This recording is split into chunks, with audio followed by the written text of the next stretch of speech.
আমরা গ্রামে 21,000 বলিঘর গ্রাম, শত শত কানি জমি বলিঘর। এই একটা সাইড উপরে একটা বান্ধের কারণে মানুষে 1 বছরের বেশি 2 বছর করতে পারে না। আর ওখানে আড়ু পানির উপরে কেমনে মানুষের হাত দেব,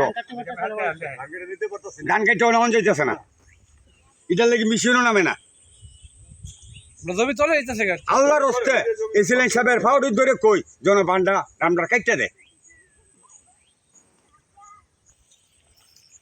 যদি আমাদের এই ব্লকের পানিটা মানে যে কনস্ট্রাকশন হওয়া লাইনটা ক্লিয়ার না হয়, বর্তমানে আমরা 1 বিঘা জমি কাটতে আগে 25-26 শতক কাটতে পারতাম, এখন 10,000 কাটতে পারতেছি না।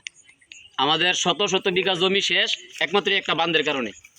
আমি বাংলাদেশ সরকারের কাছে এবং জেলা প্রশাসকের কাছে বিশেষ করে আহ্বান জানাচ্ছি, আরও আমরা আমাদের এই বাঁধটা যেন অতি তাড়াতাড়ি এবং 2-1 দিনের ভিতরে আমাদের পানির রাস্তাটা পরিষ্কার করে দেওয়া হয়। নাহলে আমাদের কৃষক, আমি এসিলেন্ট স্যারের কাছে বিনীতভাবে অনুরোধ করে জানাচ্ছি আমাদের পানির রাস্তাটা অতি শীঘ্রই যেন রাস্তার কাজটা করে দেওয়া হয়, বাঁধটা কেটে দেওয়া হয়। নাহলে আমরা কৃষক অন্যথায় হাজার হাজার মন ধান নষ্ট হয়ে যাইব।